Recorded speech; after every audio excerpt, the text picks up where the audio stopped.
يلا ننط، هنحكي حكاية ونحفظ آية ونضحك ضحكة هب هب. هنحكي حكاية ونحفظ آية ونضحك ضحكة هب هب. يلا بسرعة تعالوا معانا نسمع ميرو هتقول ايه. يلا بسرعة تعالوا معانا نسمع ميرو هتقول ايه. مساء الخير اصحابي الصغيرين في كل مكان، اهلا بيكم في برنامج قصايص ميرو يذاع حصريا على قناة صوت الامل الدولية. معاكم مرسى، هتشوفوني كل خميس الساعة 7 بتوقيت مصر. اصحابي الصغيرين كل سنة وانتم طيبين. الفترة اللي فاتت ما كناش بنقدم الحلقات علشان كان ايام اعياد، كان الصوم المقدس ودخلنا في اسبوع الالام، وبعديها الرب يسوع المسيح صلب وقام، وكانت أحداث جميلة قوي أخدنا بركتها الفترة اللي فاتت. وكلنا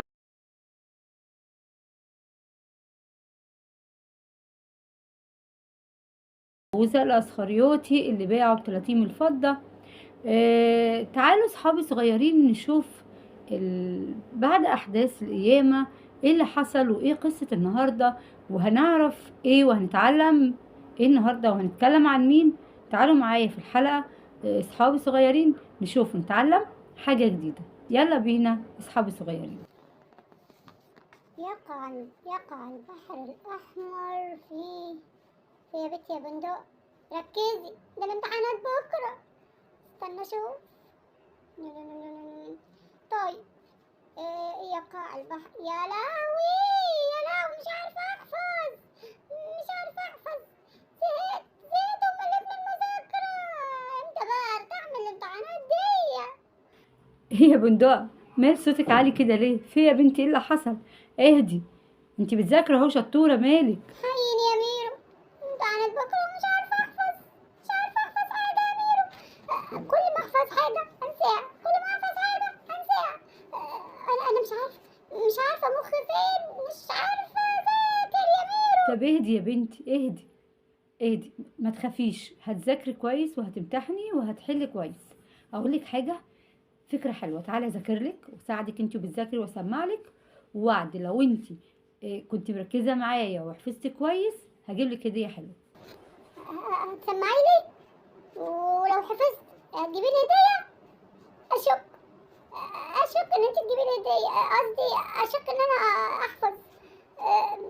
مش عارفة، انا مش واثقة في نفسي، ما بثقش انا لا في نفسي ولا في مذاكرتي، وبرضو مش بصدق ان انت تجيبي لي هدية.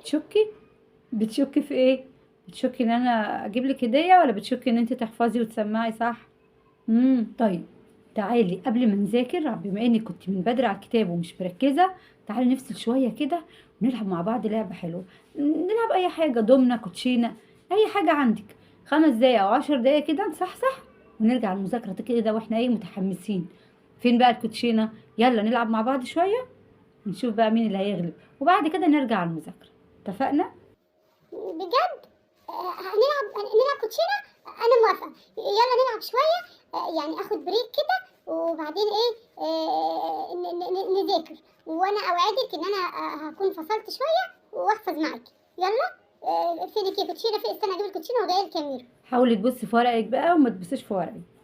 خلاص، بصي انا خدت 6 ب6 و1 و2 3، تمام اهو. انت لعبتي كام يا ميرو؟ 6 و6، 6 ب6 و1 2 3. لا، اشك ان الورقه دي اللي نزلتيها تبقى 1 و2 3. لا، انا عايزه اشوف الورق بقى، ماليش دعوه. يا بنتي في ايه؟ وانا كل ما اكلمك تقولي اشك. في المذاكره اقولك هجيب لك حاجه حلوه تقولي اشك، في اللعب بقولك بنلعب اهو مع بعض تقولي لي اشك. انت عامله زي توما الشكاك كده ليه؟ مين توما الشكاك دي يا ميرو؟ توما هو قصدك عم توما اللي بره الناصيه اللي بيبيع حلبسه؟ ولا هو دي بقى يشك كده ان انا نسيت اديله الفلوس؟ كل مره يقول انا شاكك ان انا خدت منك الفلوس. اصل مره نسيت اديله الفلوس وبعدين اعتذرت له فمن وقتها مش بيصدقني. مين بقى توما الشكاك؟ احكي لك قصته بقى يا ميرو، انا مش عارفه. لا يا بندق، ما اقصدش طبعا عم توما. عم توما ده راجل طيب اللي بيبيع الحلبسه بره ده، بيشك فيكي علشان انتي مرة نسيتي تديله الفلوس. لكن توما اللي انا هحكي لك النهاردة عليه هو القديس توما الرسول، اللي هو كان احدى 12 او 12 تلميذ اللي اختارهم رب المجد يسوع المسيح، وكان تقريبا ترتيبه السابع في ال 12، وكان مشهور باسم التوأم، وكان مولود في الجليل. وكان يا بندقة القديس توما زيه زي التلاميذ، كان بيقعد مع رب المجد يسوع المسيح ويشوف معجزاته ويشوف الحاجات الحلوة اللي كان بيعملها. وفي مرة من المرات كان السيد المسيح رايح يقيم لعازر في بيت عنيا، فكانوا التلاميذ خايفين قوي على رب يسوع، قالوا له بلاش تروح لحسن يقتلوك. راح يا ولاد قال للتلاميذ تعالوا نروح معاه علشان نموت معاه. وبعدين يا ولاد في وقت العشاء برضو السيد المسيح كان بيقول للتلاميذ ان هو هيسيبهم وهيمشي. فتوما بيقول له طب احنا ما نعرفش الطريق، هنجيلك ازاي؟ فراح سيد المسيح له المجد قال له ايه؟ انا هو الطريق والحق والحياة. بعد القيامة يا ولاد السيد المسيح له المجد ظهر للتلاميذ وفي مساء يوم الحد، لكن ما كانش توما حاضر وسطيهم. ولما التلاميذ خبروا توما بعد ما جه وقال له الحق رب المجد يسوع المسيح قام وظهر لنا واحنا كلنا فرحنا، قال لا لا لا لا, لا. انا ما صدقش، انا لولا احط صابعي مكان المسامير ومكان الحربة لولا أأمن لولا صدق. فراح لف الأسبوع، جه في الحد اللي بعده بعد 8 أيام يا ولاد وهم كانوا في العلية برضو ظهر رب المجد يسوع المسيح للتلاميذ، ووقتها كان توما موجود معاهم في العلية. فراح سيد المسيح قال له ايه؟ تعالى يا توما حط صبعك مكان الحربة والمس مكان المسامير، واوعى تكون مش مؤمن بل مؤمن. فراح توما كده بعد ما حط ايديه وشاف جسد الرب يسوع صرخ كده وقال إلهي وربي. فربنا بيعاتبه كده ويقول له ايه؟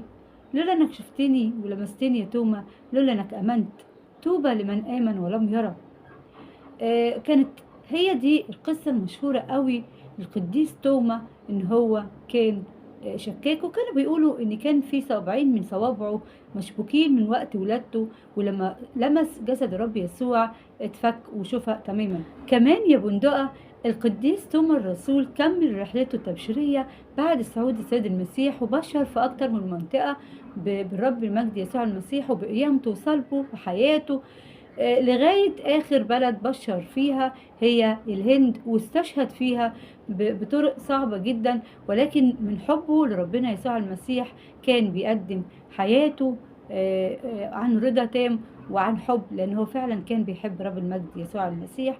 القصة يا ولاد جميلة قوي. وكمان في قصة تانية مذكورة ان توما شاف العذراء وهي بتصعد للسماء، وراح طلب ان هو تديله دليل علشان يقول للتلاميذ ان انا شفت جسد العذراء، فراحت عطته الزنار بتاعها. عايزين نتعلم النهارده يا بندقة حاجة حلوة قوي من قصة القديس توما الرسول او الشهيد توما الرسول، ان احنا ما نشكش في رب المجد يسوع المسيح، ما نشكش ان هو يقدر يقف معانا، يقدر يحل مشاكلنا، يقدر يرعانا مهما كانت الحروب، مهما كانت المجاعات، مهما كانت بقى، مهما كانت حياتنا شايفينها صعبة، او مثلا المرض ده صعب جدا وملوش حل.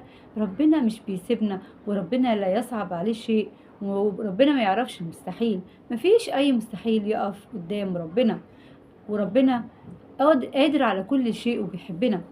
فلازم نثق في ربنا وما نشكش فيه زي القديس توما اللي شك في قيامته. خلينا دايما مؤمنين وعارفين ان ربنا له المجد دايما معانا ودايما يرعانا، وان هو فعلا جه وعاش الحياة معانا وعمل معجزات وصلب ومات وقبر وقام بعد 3 أيام وصعد إلى السماء. كل الحاجات دي يا ولاد لازم نكون مؤمنين بيها، ولازم نكون واثقين في رعاية ربنا لينا. ربنا قال خلال الإنجيل 365 مرة، يعني بعدد أيام السنة، لا تخافوا. فطبيعي إن احنا نثق في ربنا وما نخافش مهما كانت الأحداث. أصحابي الصغيرين قصتنا كانت صغنونة النهاردة. كل سنة وانتم طيبين بأحد توما الأحد الجاي. والايام اللي احنا فيها ايام الخمسين ايام جميله جدا، وايام كلها فرح. ربنا يجعل ايامكم كلها فرح. اتمنى نخلي بالنا من مذاكرتنا والامتحانات الفتره اللي احنا فيها، ما نعملش زي بندقه ونقعد نسرح. ولازم نعمل فاصل يا اولاد بين المذاكره وبين ان احنا ناخد نفسنا شويه، ان احنا نغير مثلا مودنا باي حاجه، ونبعد عن الموبايل فتره الامتحانات وفتره المذاكره. اتمنى لكم النجاح واتمنى حياه سعيده ليكم. اشوفكم الحلقه الجايه في برنامج قصايص ميرو، يذاع حصريا على قناه صوت الامل الدوليه. كانت معاكم مرسى وبندا. اشوفكم الحلقه الجايه. الى اللقاء اصحابي الصغيرين، منتظره صوركم علشان تكونوا ضيوف الحلقه الجايه وارحب بيكم. باي باي.